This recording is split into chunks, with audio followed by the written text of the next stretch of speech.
Little people are amazing, but man, they're chaotic. What takes place during these ages will carry through the rest of their life. They're coming in just clean slate. Like, what is this place? What's going on? Be there for your child because they need you. I'm not going to lock them in a room, close the door, and force them to stay in there. Like, how would you feel? You're the adult. Like, get control of yourself. Ladies and gentlemen, welcome to the Extraordinary Family Life Podcast. We're your hosts, Greg and Rachel Denning. Today, we're talking to busy moms with little people who are amazing. Little people are amazing, but man, they're chaotic. And time consuming.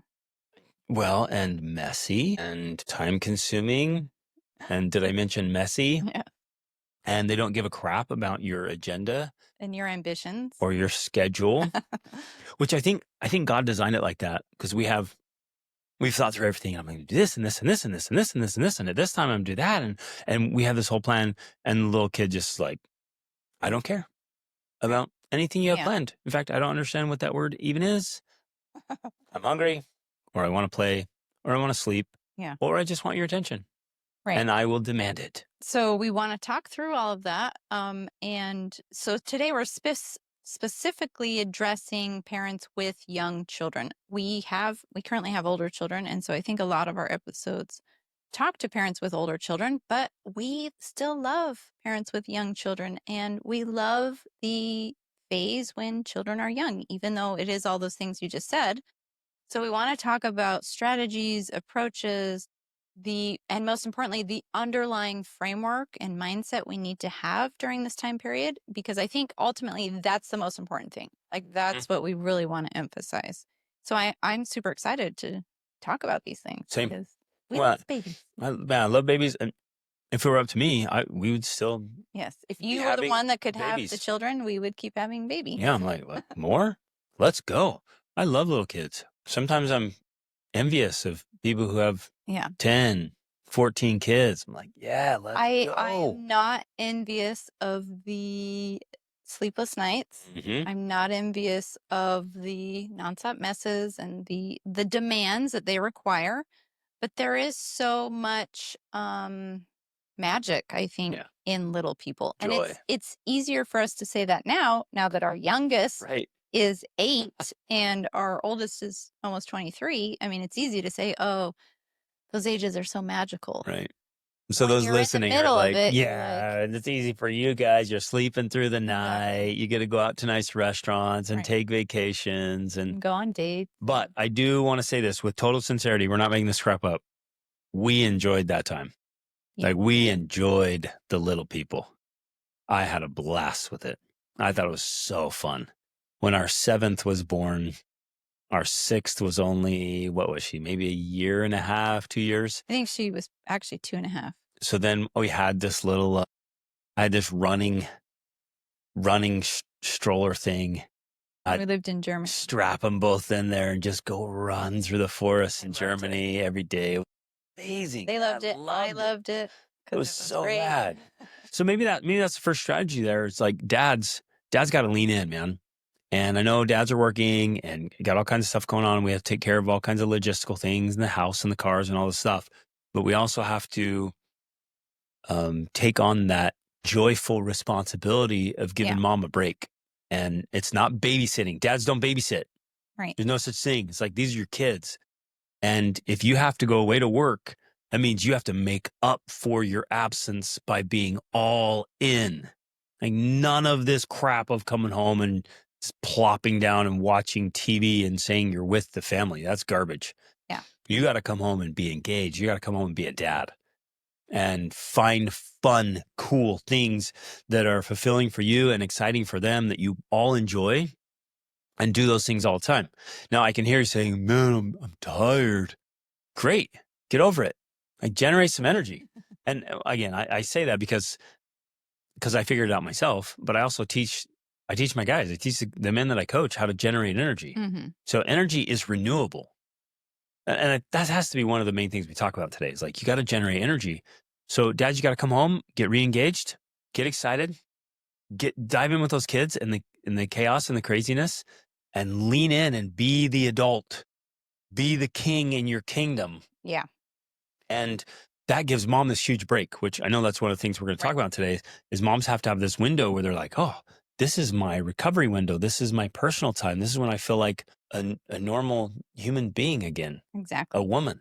Yeah. So you jumped right into the strategies, but I want to read the message that I received specifically so that we can talk about it because there are a lot of strategies that we want to talk about. But I want to so strongly emphasize the main important mindset and framework we have to do. And that's what I'm excited to get to. Okay. So she says, I was wondering if you could do a podcast episode on your advice for parents with very young kids, babies and toddlers. I have an 18-month-old and I run a business. My partner works full time in a corporate job. We spend our evenings cooking and cleaning, and I have no energy at the end of the day and cannot seem to find the time to pick up a book or to have space to think. We literally cook, clean, do laundry, and bed every evening. I will not send her to nursery, kudos to her. So I'm caring for her full time and keeping up with the business when she naps. I co-sleep and breastfeed, which I know is the best thing for her, but I struggle to get up before she does because as soon as I get out of bed, she cries within about 15 minutes. I'd love advice on how to gently stop breastfeeding at night. And if you co-slept, how did you move on from that, especially when the next baby comes along? My daughter will only sleep with me. My partner is in another room. Thank you for everything you do. You're an inspiration. And also advice on things like toilet training. We may not get to that today, but we might. So, first of all, to start off, I have some thoughts. I have some thoughts. I want to start with what I said is the most important thing, the mindset, the framework that we need to understand as parents when we have young children, because I know that it's so easy to forget.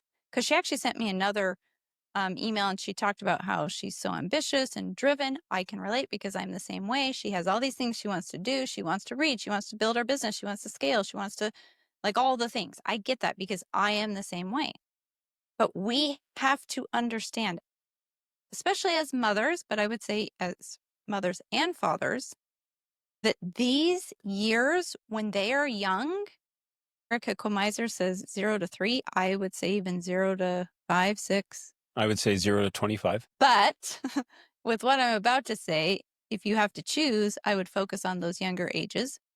You have to realize that this phase is the most critical in creating a solid foundation for having a well-adjusted, happy child who grows into a well-adjusted, happy adult. Now, what I mean by that is what takes place during these ages will carry through the rest of their life. It will determine the type of behavior they have as they grow older. It will determine whether or not they rebel as a teenager. It will determine whether or not they have good mental health. It will help to determine their self-esteem, their confidence levels. It establishes their entire mental framework for life. Yeah, their identity Yeah. is essentially established during these ages, let's say 0 to 5. That is when In their fact, I was identity. just doing a little recent research just a few days ago, and I would say 0 to 7 in this context, because by 7 years old, they really have the bulk of the mental framework for life established. And really what they're wondering is the world safe? Right. Will my needs be met? Are the most important people in my life dependable? Yeah. Can I trust them? Exactly. Will this work? Do they love me? Will they care for me? Will they respond to my needs? Yes. If I'm afraid, will they protect me? Mhm. If I need something, will they help me get it? What is life? Right. Because they're coming in just clean slate. Like, what is this place? What's going Mhm. on? And if we love them and care for them and nurture them, meet their needs, we're not spoiling them. They're not going to be Yeah. rotten little turds. You cannot spoil a child, just to throw this in, you can't spoil a child under the age of, I would say, 3. Yeah. Because what's happening is they're just realizing, oh, everything's good. Yeah. I can be my best self. I can lean in. I can take risks. I can go after life because the people I have to count on, I can count on them. Exactly. But if we do these weird, funky parenting things, or we get distracted by business or other ambitions. And so we want to push the kids to the side and put them on the side burner, right? So that we can work on our things. And so while I'm not blaming her for her question here because I had the same questions. We think, well, how do I kind of get my kids to fall in line a little more so I can do the things I want to do. And while we do want to share some of those strategies, because I think there are ways to be more strategic, ultimately, what I'm trying to say is that your child's needs during these ages are the most important thing. And if you have to sacrifice almost everything else, like I'm not going to say sacrifice your own well being, if you have to sacrifice a lot in order to meet those needs, that's what's most important. And it will pay off. Yep. You have to see this as a long term investment. Right. You have to think, what kind of child am I going to have when they're 19? Right? And behave and sacrifice in a way now that will guarantee that. And what guarantees it is by meeting those needs. So if your child needs you all day long, first of all, the more your child needs you, the less secure they feel. So that's one sign. If your child is very needy, it means they don't feel safe and secure. Right. When your child feels safe and secure because you regularly meet their needs, they're actually less needy and you have more freedom. You'll have hours and hours while they play peacefully and joyfully. Yeah, exactly. So that's one of the ironies there is that the more attention you give to your child, the less they will need your attention. And so they become less clingy, less needy. Yep. That's one of the key pieces there. But if you mentally and emotionally are constantly trying to get away from your kid Yeah. and you're thinking about and longing to do other things, like your mind's elsewhere, they totally pick and up they on it. feel threatened by that, not like they're jealous per se, but they're really terrified because they think, oh my gosh, this person that's the most important to me in the world doesn't want me. Right. That's what they're feeling on a very basic level, right? Something they can't articulate to you, but that's how it feels to them. It feels like the most important person in my life, that especially at a very young age, they really can't differentiate that you're separate. They really think you're connected. You're the same being, right? And so they feel threatened by your distraction from them because you are the most important thing in their life. Yep. So business growth will be slower during these times. And or I other will even projects. say maybe even non-existent, depending on the needs of your child. Because here's another thing that's important to remember. We don't get to decide what our child needs. Even right now, I want to use this example of our 8-year-old, but I think it's true on all levels. Right now, our 8-year-old is in this phase where every single night when she says good night to us, she literally hugs us like 3 or 4 times. So she'll go out, she'll come back in and she'll hug us again. She'll go out, she'll come back in and hug us again. And then she does these the little hand heart things and we have to do it back. Yeah. Right? This is her phase right now. I don't know why she feels like she needs that, but I know at some point, as long as we keep doing it, we're like, yeah, okay, we're here. We're going to say goodnight every time. We're going to do the hearts. She'll eventually grow out of it. Right? And then we'll miss it. And we could really do some serious damage. Yeah. If we were like, stop already, go to bed. I told you to go to bed. I already hugged you twice. You don't need to come in 3 more times. Just go to bed. That would just break her little heart. Exactly. She is like so in love with us. Yeah, And she is. And she wants us to see the little heart she's doing with her hands. Yeah. And she wants, and so we're just like, okay. We'll Just keep doing it. We'll Okay. keep doing it. And so I think that that's an example because it happens at every phase and stage and age of a child, that when our child does those types of things, our job is to show up and reassure them like, Yep. yes, I'm still here. Yes, I am still here. Yep, here I am. I'm still here. I will still take your hugs. I will still love you. I will still give you what you need.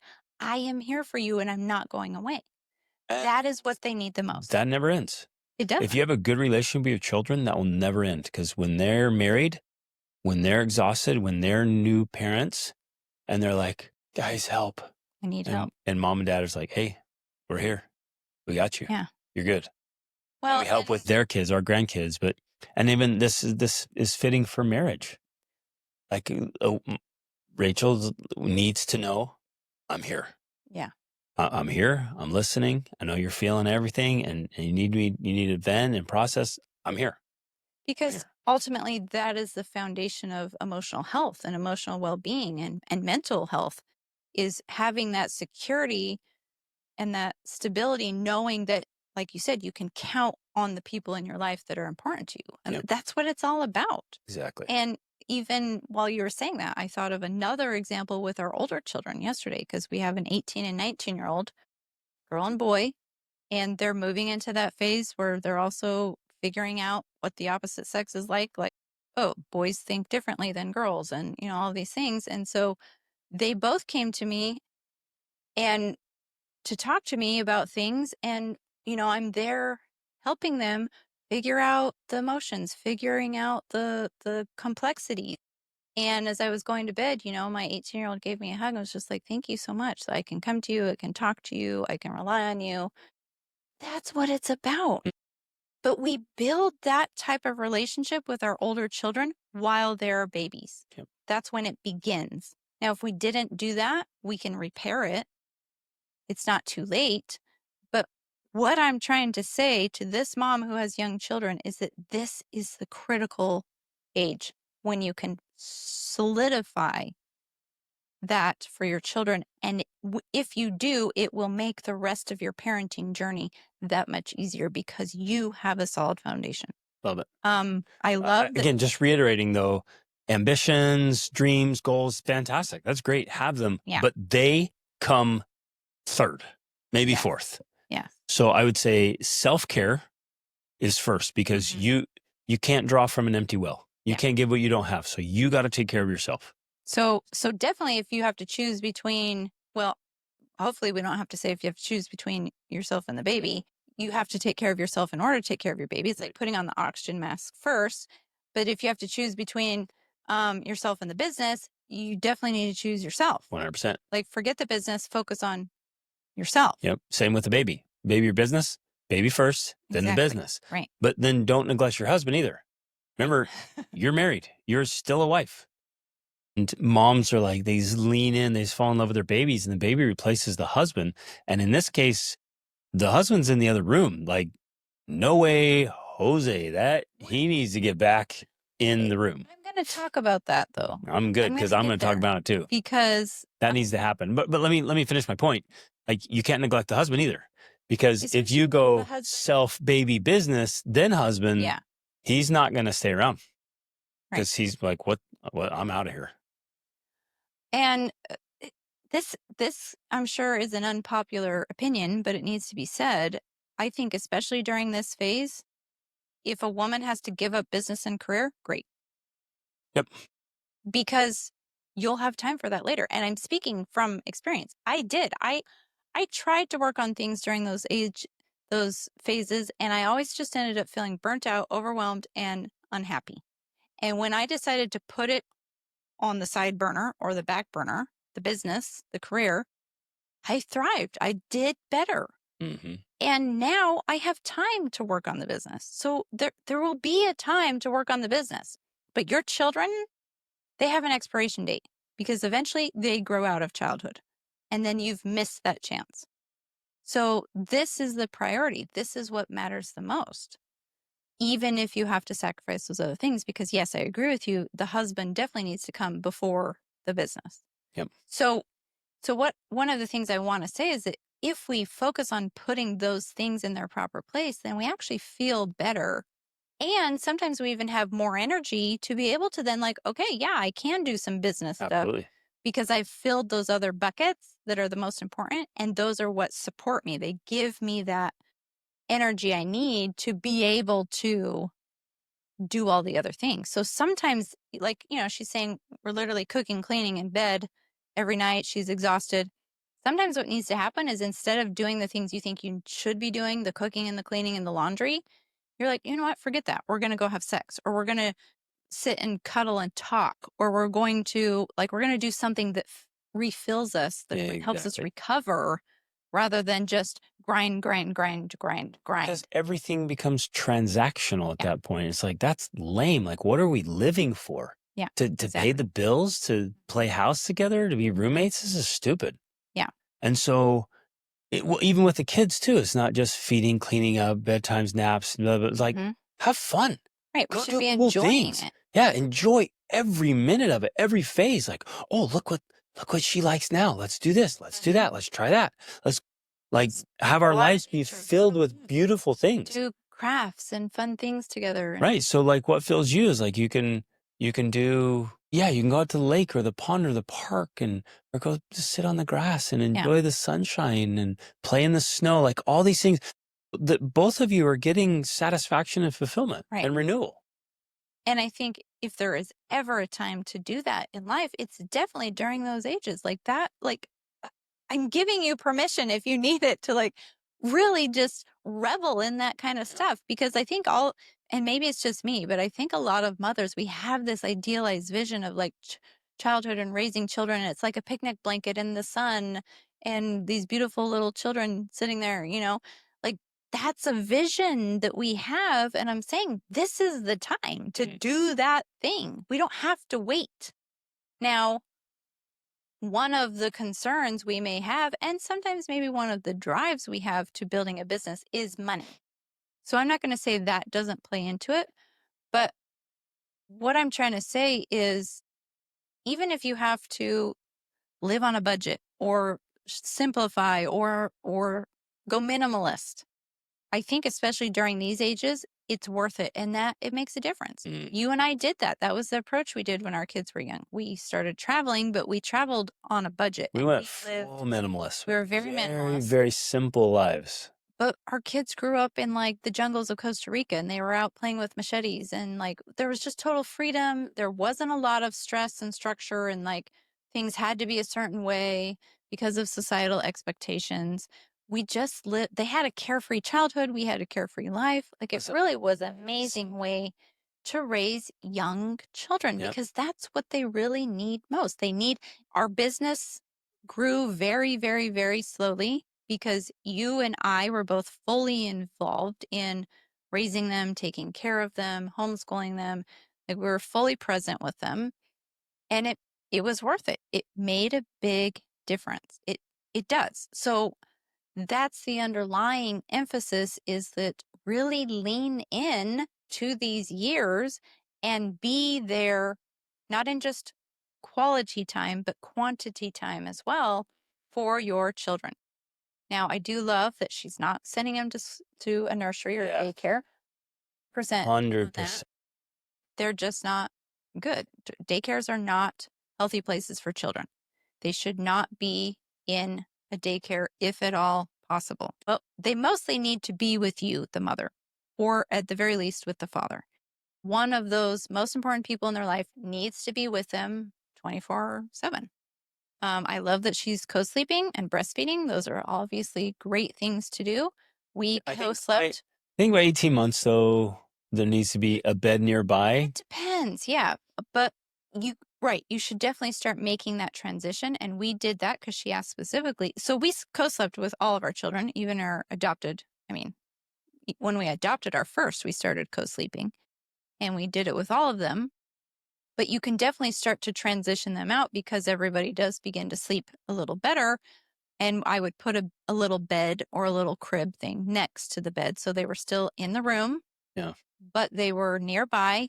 They knew we were there for them. And I never left. I think it's important. Like, actually, no, because I was going to disagree with that. I do remember, and this was specifically when we lived in Costa Rica the second time. And Sage, she was the baby. I do remember that we actually slept in different rooms. And so I don't remember that at all. I must have blocked it from my memory. It must have been a traumatic time for you. But because I had this room that had because I think you would actually go sleep with one of the other kids who was still, Atlas was young and he needed some care. And so you would go sleep in that room. Now, of course, this was like sometimes, this was not consistently. We did not neglect our sexual relationship, of course, because of that. And it was just purely sleeping like, okay, now we're going to sleep. So I'm going into the other room because I think he would wake up in the middle of the night. I just remember because I would sleep in a bed. We had a house with no doors or windows. Okay, people. And a bat would fly over my head while I was sleeping. And I remember being a little bothered by that. And like, oh, I wish Craig was in here because there's this bat flying over my head. But that's why it stands out to me. And so I think you would go just to sleep and help him sleep through the night so that we could sleep through the night better. It was a temporary. Well, and it was normal for all 7 of our children, if they were under the age of 5, they would frequently come in to bed during the night. Or sleep on the floor. Yeah. And so, again, sometimes they'd sleep through the night. Sometimes they'd wake up, walk in the middle of the night, and they'd crawl in and sleep in between us or come sit next to us. Like, every once in a while, we ended up with 2 of them in there, sleeping sideways, kicking one of us, punching the other. It was wild. Or they would bring something in and sleep around the bed. And we were fine with that. We expected it. Like, it's normal for them. They're checking in. They wake up in the middle of the night like, am I safe? I'm going to go in to my parents' room. But it always ended somewhere around 5 or 6. They realized, hey, I'm good. I'm okay. And they were able to do it. And we made them feel safe. We never scolded them. We never got after them for coming in. It's like, hey, it's okay. It's also important for people to realize, one, if you look at it from an evolutionary perspective, I mean, that's what humans have always done. They always slept near each other. They didn't live in a house with separate rooms and bedrooms. They slept together. So it's a very natural and normal thing for children to want to be near their parents when it's dark. Like, Mhm. for some reason, the Western world thinks that that's strange, but it's not. Um, It's been like since the beginning of humanity. It's been and like in that fact, in a cave or a small log cabin or exactly, a teepee or or a a yurt. longhouse or whatever. Yeah. If you actually look at the history of sleep training, which I think that this ties into sleep training, the sleep training that we know of today came specifically from the Nazis. Like, I'm not kidding you. They used it as a tool to distance parents and children from each other so that people would grow up and be easier to control because they didn't have. In fact, if you look at the history of communism or fascism or anything, socialism in general, the state and the leader of the government is the most important person in the Well, world. they wanted to There's be. no They wanted to be religion. more important than the parents. Yeah, family is diminished because the government is the most important. And one of the tools they would use to do that is sleep training and all of these things that would create attachment disorders, which then created people who were easy to control, who looked to the government authority as being like the most important. So it was all very strategic. And Brave New World and yeah, it really is very much like that. crazy. So that idea that we should be sleeping in separate bedrooms and, totally be separated from each other the whole night, that's just a very weird and strange idea that's not normal compared to the rest of the world.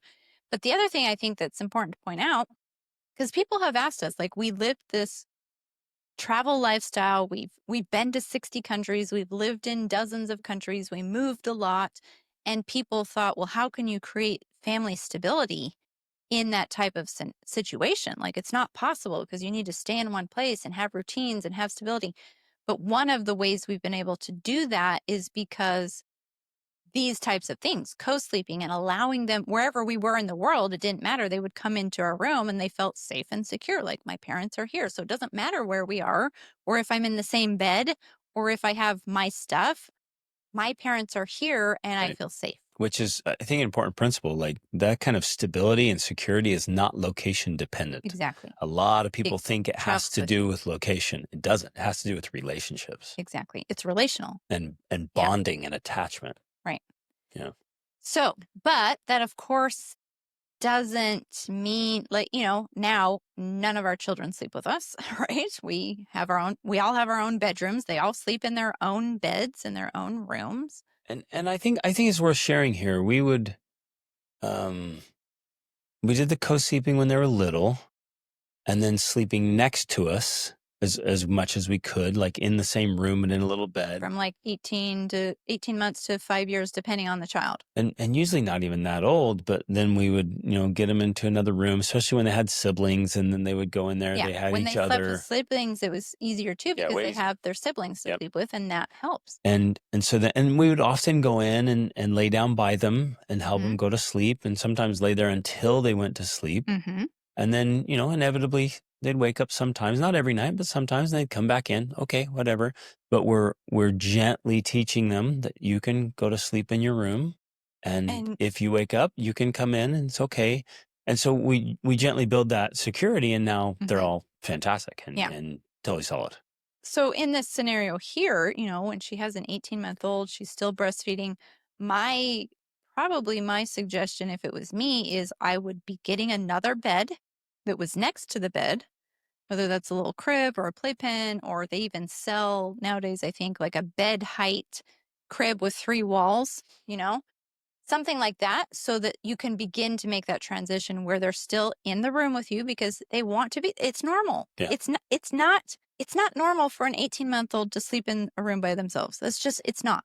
Especially if they're the only child. Right, especially if they're only child. It That feels like to them, solitary it feels confinement. like prison. It feels like exactly solitary confinement. So and the whole cry it out method, the sleep train, it's just not healthy. It's psychologically damaging. And I know that that sounds really strong to some people, but it is. And I love what Erica Kamiser talks about. She said there's big T trauma and there's little T trauma. And big T trauma is things like if you get in a car accident or something, you break something or you're sexually abused, like it's big things.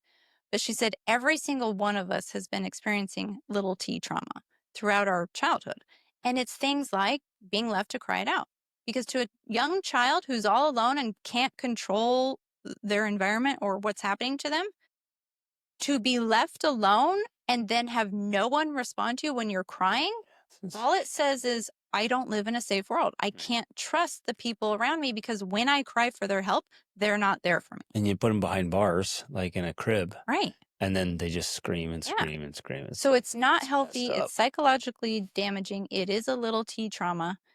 And it should be avoided at all costs. Your child needs to know that you are there because then they will grow up to be healthy and mentally and emotionally stronger. And more importantly, will trust you and be able to rely on you and turn to you for the rest of their life. Here's a framework that I used when the kids were little. I always tried to put myself in their shoes. I'm like, okay, if I were 2, if I were 3, if I was this age and I was experiencing this, how would I feel? Mm-hmm. And it quickly makes sense. You're like, that would feel horrible. Mm-hmm. Like that's equivalent to me sitting there with a 10 or 12 foot person, this massive, and I'm just this little teeny guy, and everything's out of reach. I'm totally incapable of taking care of myself. I really, really want something, but I can't do it. And if I try, they just pick me up and force me away and maybe don't even tell me. What's They happening? just grab me, move me over and scream at me for wanting something and try making my own little attempts. And I'm just this little teeny helpless thing. Like, yeah, it would be infuriating and terrifying. Yeah. Right. And so I'm like, man, that sucks. Like no way I'm not doing that. I'm not going to lock them in a room, close the door and force them to stay in there. Like, how would you feel? Even if so those of you listening as full grown adults, if I grab you, throw you somewhere you don't want to be, close the door, like confine you and not let you out, you're going to go bonkers, even as an adult. Yeah. You'll lose it. You'll lose your bananas. Right. And yet we're trying to get little kids with like, they're brand new to this world and this life with to no do that. Emotional regulation because they lack the prefrontal cortex, which is what regulates emotion. They don't have any emotional regulation. Nor do they have a frame of reference for time. Exactly. Or like reason or like, this is just for a time and then I can get out or this is just for tonight. I'll see him tomorrow morning. They don't understand what tomorrow morning is. Right. They don't understand like the whole setting and rising of the sun, all that stuff. It's like, they don't get it. They're just like, I'm being isolated. So it's important. Put yourself in their shoes and see it from their angle and be like, oh, okay, yeah, I can approach this differently. And I want to say something, although I don't want it to be too hurtful or painful, but the sad thing to me is that very often parents are doing that because they can't control their own emotions. They're so overwhelmed, they're so distraught, they're so upset that they treat their children that way. And if they're doing it to protect them from even more harm, great. But if you're doing it simply because you're tired of dealing with it, grow up. You're the adult. Like, get control of yourself. Yeah. And be there for your child because they need you. They're the small, helpless person, not you. You're an adult, so act like it. Yeah. Stop playing the victim. Grow up. Lean in. Get the tools and resources, the coaching you need. Yes. But you have to level up. Yes. And that because is your so kids critical. Need you Yeah. to level up. And when when they grow up, and we know this because we work with clients, when they grow up and then they behave in horrible ways and they treat you poorly, the only reason that happens is because that's how they were treated as young children. Right. And that's difficult to hear, and I know it. And it feels devastating. But until we realize the truth about how things got the way they are, we don't have the power to change it. So truth is power. Truth, knowledge is power. But we have to understand, and then we have to take a different course of action. So that's why I continue to emphasize how important this is at these ages, because it is going to make all of the difference. It will literally determine what kind of experience you have for the rest of your parenting years. And so meeting those needs is the most important thing you can do. I think this is a good place to maybe focus on some self-care, just to touch on it a bit. Let me finish a little bit more with her questions real quick about co-sleeping and breastfeeding. Okay. So again, it's kind of about this way of being strategic. It's just like you would do with anything, it's like little by little. So you don't take the child from sleeping with you and then throw them in another room. That's just so drastic. But you can definitely start scooting them over to the other side of the bed, and then you can scoot them onto a separate bed by you, and then you can eventually have them be on the other side of the room. Little by little, you make this effort. And then in the meantime, partner can come back and start sleeping in the bed now because the child's in a bed in the room, right? So all of that starts to help you get closer to what you want. And that's always the approach I took, is I would look at what was happening with my child. I would see that they needed me, but I would also think, well, okay, how can I quote unquote wean them? Because that's essentially what you're doing. You're weaning them from this thing because it's not sustainable in the long term for either of us, right? And I would just be very strategic about like, okay, here, little by little, we're going to do this. One of the things I would use, at least for me, is like slowly a binky. over time. Over time, right? It's not like an overnight thing. So like she's talking about breastfeeding, I would start using a binky. So then at night, pacifier, whatever people call it. Yep. They just have different words. Yeah. And so at night, especially if they woke up to breastfeed, I would always start by giving them the pacifier instead. Well, you were even better than that. You started intentionally breastfeeding right before you went to sleep. So even if they were already asleep, you'd kind of nuzzle in and so you're feeding them right before you went to sleep. That way your window of sleep went much longer. Yeah. So I read about it in a book, and they called it like a dream sleep. So I would put them to bed and they'd be asleep. And then right before I went to sleep, you didn't like totally wake them up, but just enough so that they would nurse. And so they're basically filling their stomach before you go to sleep. Right. And that would help them sleep longer and not, and then. So then that bought you windows of uninterrupted time. Right. That was very important. So it's like little strategies like that where you're like, okay, how can I be a little bit more intentional about this so I can be better about getting the sleep? Then she mentions the thing like she can't get up before her because if she gets out of bed, the baby starts crying, right? And it's amazing how they have that. So that's what I was thinking. They know, like, when you got out of bed and you're like, oh, I did that perfectly. They just know your presence is gone. Right. And that's actually a beautiful thing. Like, they know whether you're there or not, and they know whether you're standing or not, because they'd fall asleep while you're standing, and you'd try to sit down, they'd wake up, you're like, how do you know? You have an altimeter? Yeah. But in a way, it is beautiful that they can sense your presence so much they know when you're gone. But something I would do in a scenario like that is I would plan for that and I would work around it. So she's mentioning wanting to be able to read or do different things. Like, okay, before I go to bed, I'm going to prepare. I'm going to have a book right next to the bed. Maybe I'm going to have my laptop. Maybe I'm going to have my phone. It's all going to be right there so I can sit in bed while that baby sleeps and I can read. I can work on my computer. I can, like, whatever it is you want to do, you can do it in bed next to your baby. Yep. So you don't have to, feel like I'm you can have an awesome morning routine. Yeah, absolutely. And still, quote unquote, meet the needs, but not feel resentful or stuck because you have to lay there and do nothing because you can't get up. Right. So it's little things like that. When I first heard this, it says that she wakes up and cries. By 18 months, crying shouldn't be happening. A baby wakes up and they should be able to crawl out of bed on their own. Like, they learn how to get down with, scoot little feet first off the bed, and then they come looking for you. Children who've slept well and feel secure, they don't wake up crying. They wake up smiling. They want to play. They want to find you. They come looking. It's actually a beautiful thing. And we have done this religiously Like the very first things our kids experience when they come into consciousness is us greeting Smiling. them with big Yeah. smiles and hugs. Like, you're awake. We're so Yeah. happy. Welcome to a new day. And we just deeply ingrain that because we were excited to see them and we were happy that they're awake and they're here for a new day. Mhm. And so they love waking up. Yeah. And we love when they woke up and they were greeted every day. Because again, they're coming into consciousness. And again, consciousness varies for kids wherever their age is. But they're coming into this semi-consciousness of like, wait a minute, what's going on? And if the first thing they see is you smiling and like, hey, you're awake, they're like, yes, life's amazing. Yeah. But if you're like, you again? Why couldn't you just stay asleep?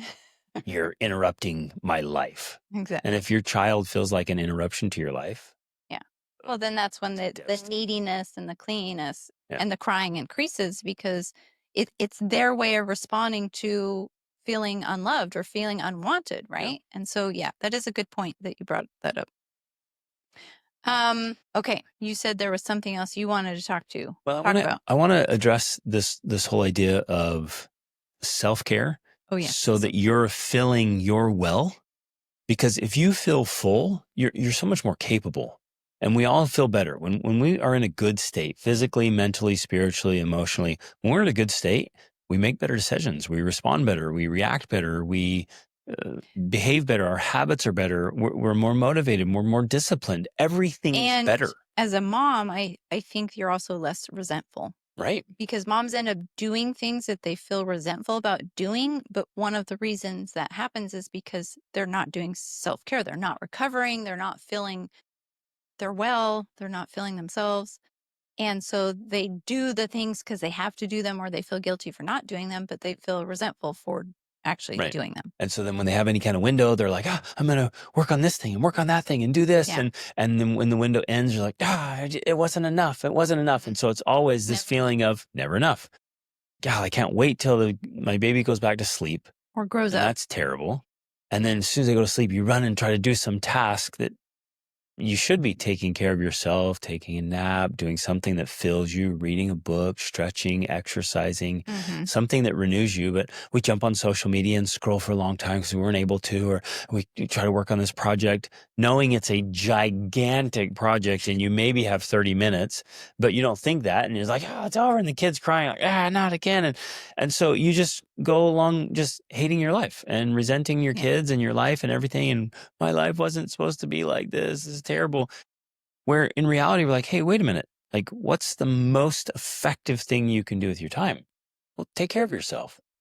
Eat healthy. So when I hear her saying, at the end of the day, we're just so exhausted, barely hanging on, cleaning up, doing laundry, doing bedtime, and I'm like, wait, why? Yeah. Part of me is saying, well, what are you doing all day long that makes you feel like that? Because yes, I understand that an 18-month-old requires a lot of attention, but there's a way to be giving that attention in a way that's joyful, that's filling. It's not exhausting. It's not exhausting. It's so beautiful. So the first thing in my mind, and again, I get to coach a lot of people. I get to work with. I'm super strategic about this. My whole passion is optimization. So as soon as I hear somebody, I'm exhausted, and I'm like, wait, why? There's no reason we should be exhausted at night. Like if you go out and run a marathon today, you might be sore and exhausted tonight. But you're playing with an 18-month-old and doing a little work on your business, like. What gives? Something's off. Well, and this is a great point to interject because she had actually sent me an email as well, and in the email she talked about how, she thinks I would love to have a big family, and you've really inspired me that this is possible. Sometimes I think I can't even manage with one. How could I possibly manage more kids? Yeah. And the principle I want to point out here that I learned, of course, is that, yes, having one child feels way more exhausting than having 7. And the reason why, there's a great quote that says, help me with it, that your ability to do is increased. That which we persist in doing becomes easier to do. Are we both going to say it, or should I? This is from Emerson. Okay. That which we persist in doing becomes easier to do, not that the nature of the thing has changed, but that our ability to do has increased. Exactly. And so that includes being a mom. When we're a new mom and we have one child, It does, and I get that. I remember feeling the same way when I had one child. I was exhausted at the end of the day. But one of the reasons looking back that occurred is because my attention was scattered. I wasn't focused on being in the moment, being with my child. I was thinking about all of the things I wanted to be doing instead, and that's exhausting. Yep. So that's one of the keys there. It's like But self-sabotage. it is. But as I increased in my own capability, then having 2 children and then 3 children and then 4 and then all the way to 7, it was easier. And everything became easier because I became more capable. So that's the key. That's the secret there, is becoming more capable, because then it's easier to do more things with less stress. Exactly. So you increase your own capacity. And part of that we learned, you have to flip these switches. Like, wait a minute, like I can generate energy. Mhm. Working out Yeah. actually gives me more energy. Right. Eating healthy food gives me more energy. Mhm. So if I'm sitting at home in my sweats, I'm not getting ready, I'm not working out, I'm eating junk food, well, that's just all self-sabotage. And I'm taking care of my child, but wanting to be doing something else Yeah. instead of that, and feeling all of these feelings about it. That is exhausting. That's draining energy. But if you literally are in the moment with your child and enjoying it and loving it, and then when you and that doesn't mean you have to literally be the whole time like watching, doing nothing else. It's paying attention, because then your child, they'll start doing something else and they'll be fine by themselves. And you're like, oh, great. Now I have a few minutes to do something. And you do that little thing for a few minutes. And then they come back and they're ready to engage with you, quote unquote, interrupt you.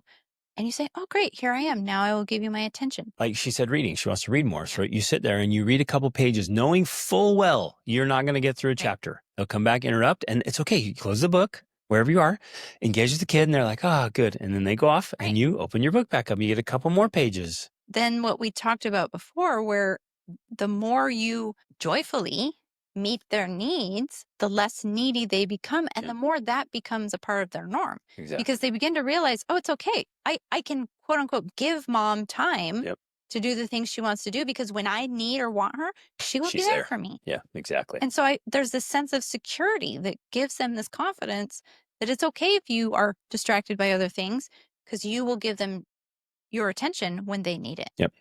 So I would say, just quick kind of overview, some of the best things you can do for your own energy and vitality. Get up and get ready. And when the kids are in there, like, do it. Like, just make it fun. Have them come in there. Have them help you pick out outfits, whatever. Make it fun. Get ready so you feel good. Mm-hmm. Move your body. And you probably move your body, exercise before you get ready. But get some exercise in. Like when you move your body, even it's like just yoga, or stretching, or walking, or running. Do it with your kids. And your kids love it. Put on a video, put on a song, and you do the workout. And they're sitting there watching, and they try to do some little push-ups and sit-ups. Or some They have a yoga blast. stretches. They climb on top of you. Great.